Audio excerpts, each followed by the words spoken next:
नो एक्सरे, नो आल्ट्रासाउन्ड, नो सिटि स्केन। बेमारनि लैखोन एबा मुं खोन्थाब्लानो मा मुलि बाहायनांगौ रोखायै खोन्थानो हायो सासे फार्मासिस्टआ। नोंथाङा बेबायदि एक्सपार्ट फार्मासिस्ट जानो गोसो दं नामा? जुदि गोसो दं, अब्ला बे भिडिअ'आ नोंथांनि थाखाय।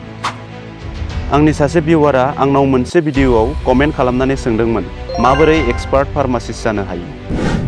बेखायनो माबोरै फार्मासिस्ट जानो हायो, फार्मासिस्ट जानो थाखाय मा डिग्री एबा कर्स लानांगौ, बेनि सायाव मोनसे भिडिअ बानायनाया गोनां साननानै बे भिडिअखौ बानायनाय जादों। ME school, high school, higher secondary फरायबाय थानाय फरायसाफोरा इयुनाव सोरबाफोर फार्मासिस्ट जानो गोसो दंब्ला बे भिडिअनि गेजेरजों एसेब्लाबो फार्मासिनि सोमोन्दै मिथिना मोनगोन। आंनि भिडिअनि गेजेरजों सोरबा फरायसाया 1% मिन्थिब्लाबो बेवहाय आंहा गोजोननाय दं। आरो आङो बेफोर आयदानि सायाव एक्सपार्टबो नङा। आङो गाव जा मिन्थिगौ, जा इनफरमेसनखौ मिथिगौ, जिखिनिखौ मिथिगौ, बेखौनो नोंथांमोननो शेयार खालामो। भिडिअखौ गोनां सानोब्ला जोबजासिम नायलां आरो गोनां सानाब्ला इउ केन लिभ नाउ। समखौ ओरैनो आद्रि दा खालाम।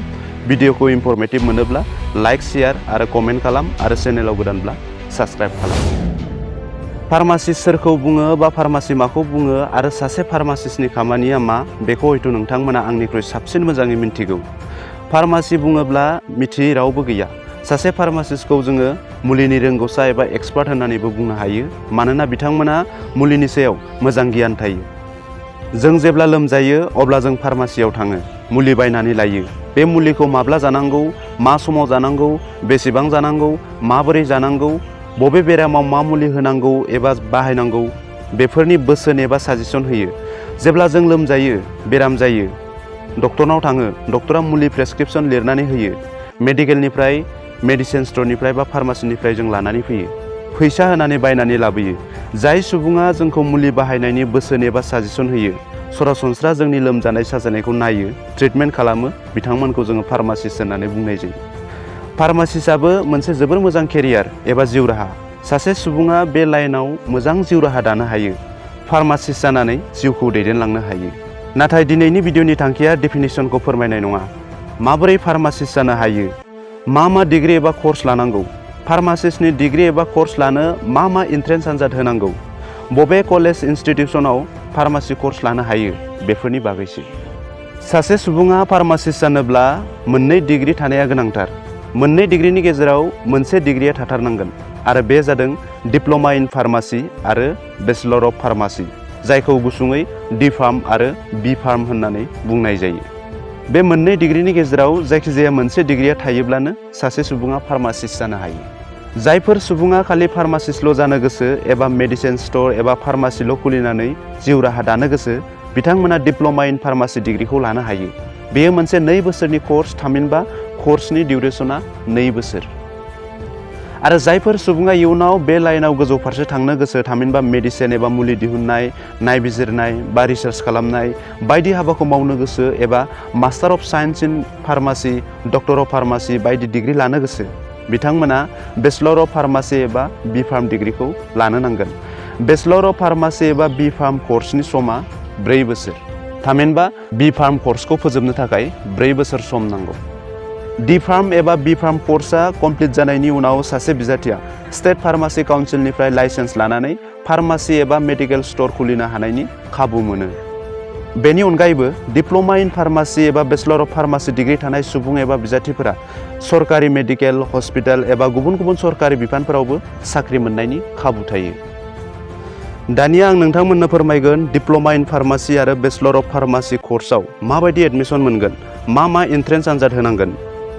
डिप्ल'मा इन फार्मासि आरो बेचलर अफ फार्मासि कर्सनि एडमिसननि थाखाय बेबायदि अल इन्डिया लेभेलनि एन्ट्रेन्स एग्जाम गैया। स्टेट लाना स्टेट बेनि एन्ट्रेन्स आनजादा गुबुन जायो।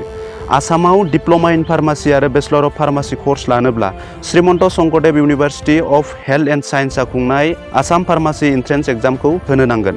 बे एन्ट्रेन्स आनजादाव उथ्रिनो हायोब्लासो D.pharm आरो B.pharm कर्सनि थाखाय गुबुन कलेज, इउनिभार्सिटि बा इनस्टिट्युसनफोराव एडमिसन लानो हायो।